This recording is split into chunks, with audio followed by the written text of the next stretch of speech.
എല്ലാവർക്കും നമ്മുടെ പുതിയൊരു വീഡിയോയിലേക്ക് സ്വാഗതം. ഇത് ബ്ലാസ്റ്റേഴ്സ് സോക്കർ. കേരള ബ്ലാസ്റ്റേഴ്സ് ഇപ്പോൾ ലൂണയുടെ കരാർ പുതുക്കി എന്ന വാർത്ത നമ്മൾ നിങ്ങളിലേക്ക് ഇപ്പോൾ എത്തിച്ചു കഴിഞ്ഞിട്ടുണ്ട്. ആ വീഡിയോ നിങ്ങളെല്ലാം കണ്ടെന്നാണ് നമ്മൾ പ്രതീക്ഷിക്കുന്നത്.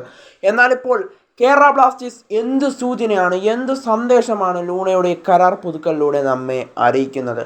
ഇത് തന്നെയാണ് നമ്മളിപ്പോൾ ഒരു ചോദ്യമായി ഉന്നയിക്കേണ്ട ഒരു കാര്യവും. ലൂണയുടെ കരാർ പുതുക്കലിലൂടെ ഇനിയും സൂപ്പർ താരങ്ങളുടെ കരാർ പുതുക്കൽ ബ്ലാസ്റ്റേഴ്സ് നടത്തുമെന്നുള്ളൊരു സൂചന തന്നെയാണ് ഇപ്പോൾ ലൂണയുടെ ഈ കരാർ പുതുക്കലിലൂടെ നമുക്ക് മനസ്സിലാക്കാനായിട്ട് സാധിക്കുന്നത്.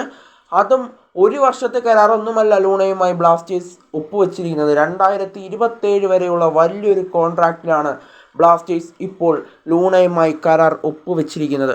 ഇതൊരു സൂചന തന്നെയാണ്. കേരള ബ്ലാസ്റ്റേഴ്സിൻ്റെ വിദേശ താരങ്ങൾ ബ്ലാസ്റ്റേഴ്സിൽ തുടരും എന്നുള്ള സൂചന തന്നെയാണ് ബ്ലാസ്റ്റേഴ്സ് ഇപ്പോൾ നമുക്ക് നൽകിയിരിക്കുന്നത്. ഉടൻ തന്നെ ദിമിയുടെ കരാറും ബ്ലാസ്റ്റേഴ്സ് പുതുക്കുമെന്നാണ് നമ്മളിപ്പോൾ പ്രതീക്ഷിക്കുന്നത്. എന്തായാലും ദിമിയുടെ കരാർ കൂടി പുതുക്കാനാണ് ബ്ലാസ്റ്റേഴ്സ് ആരാധകർ കാത്തിരിക്കുന്നത്. കേരള ബ്ലാസ്റ്റേഴ്സ് നോവാസ് ദോയിയെ ടീമിലേക്ക് എത്തിച്ചു കഴിഞ്ഞിട്ടുണ്ട്.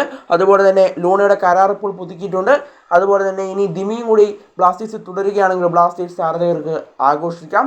എന്നാലും ISL ഇന്നുവരെ കണ്ടിട്ടില്ലാത്ത ഒരു ത്രിമൂർത്തികളുടെ ഒരു പോരാട്ടമായിരിക്കും അടുത്ത സീസണിൽ നമുക്ക് കാണാനായിട്ട് സാധിക്കുക. ഈ 3 പേരും കൂടി ഒന്നിക്കുമ്പോൾ ബ്ലാസ്റ്റേഴ്സിൻ്റെ മുന്നേറ്റ നിര കഠിനം തന്നെയാകും. എന്തായാലും ബാക്കിയുള്ള ടീമുകളുടെ ഡിഫൻസിനെ ചിന്ന ഭിന്നമാക്കി ഈ 3 പേര് കൂടി പോസ്റ്റിനകത്തേക്ക് കയറുമ്പോൾ ബ്ലാസ്റ്റേഴ്സ് തീപ്പൊരിയാകുമെന്നുള്ള കാര്യം ഉറപ്പാണ്.